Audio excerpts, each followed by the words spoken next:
Today we're going to talk about maximizing your small kitchen.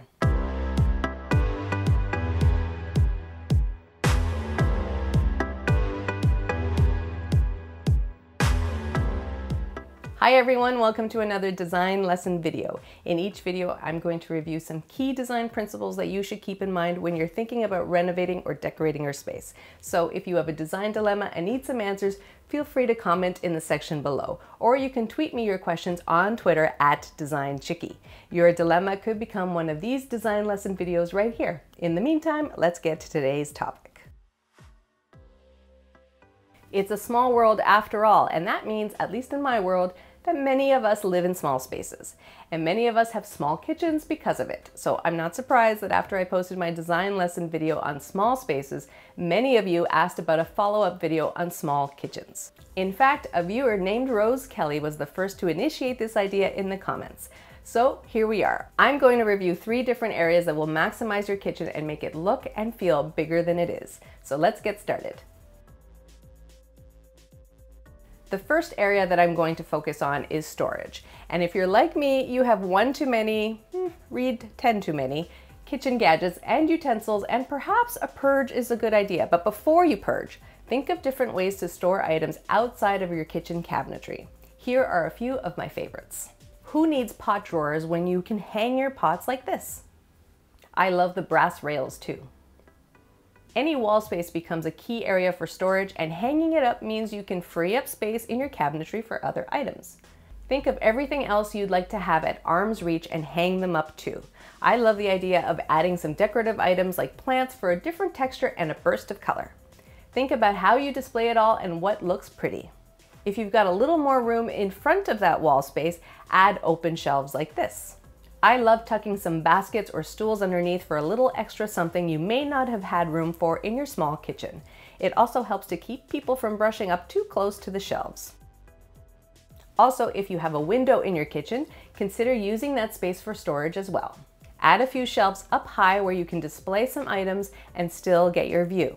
And don't forget, the sides of your cabinetry can become great places to add items like cookbooks and utensils as well.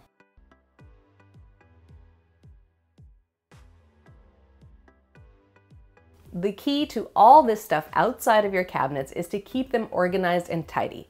Group like-minded things together or group them by color to make it all look cohesive.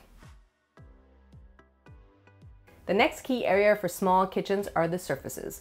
We need surface areas to make your kitchen practical and user-friendly, and sometimes a small kitchen means you have very limited surface area. So here are some tips on how to expand your kitchen's surfaces. The sink and the stove are obviously necessary, but the space in between may not be sufficient for all the prep work involved in cooking your meals. If this is the case, a cutting board that fits snugly over top of your sink is a great way to cut and prep food. Or cutting a board that fits over top of your cooktop.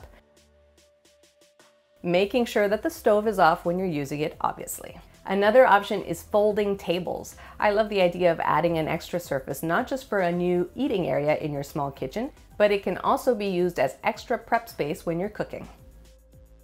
And of course, we'd all love a kitchen island.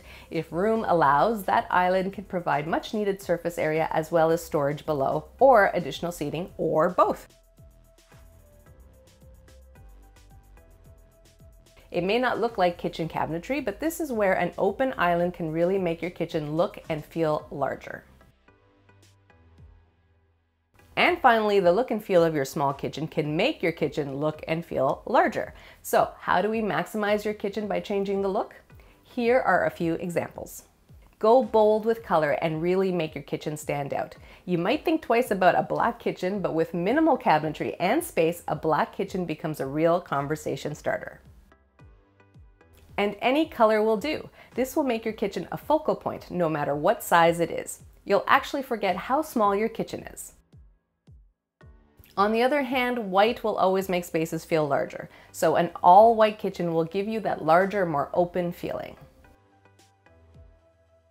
Full-height flat panel doors will also make the space feel larger because there's less detail to focus on. Using mirrors in your kitchen will open things up visually as well. You can add mirrors to the cabinet fronts like this. or add a mirrored backsplash in one section of your kitchen like this. Mirrors are a great way to fool your eye by reflecting more light while also giving you the illusion of more space beyond. So here's your takeaway. Small kitchens may in fact be pretty common, but there's no reason a small kitchen can't look and feel larger. Find alternative ways to store your items by taking advantage of walls, windows, and cabinet sides for hanging kitchen pans, pots, and utensils. Add narrow shelves and keep items organized by type or category. Increase surface area with cutting boards that fit over top the sink and stove. Flip down tables or open islands are a great way to add surfaces as well as additional seating or storage. And finally, go bold with color to celebrate your small kitchen, or go all white and add mirrors to make your kitchen look and feel larger than it is. Your small kitchen is still the beating heart of your home, so make it grand. Thanks for watching my latest design lesson video. If you liked the video, please hit the like button and share it with your friends, and don't forget to subscribe. Hit that notification bell so you don't miss the next episode. You can follow me on Twitter and Instagram as well, where I always post tidbits of all the real-life design projects I'm working on. And if you have any design questions, let me know in the comments below, and it could be the topic of our next video. Again, thanks for watching, and I'll see you next time.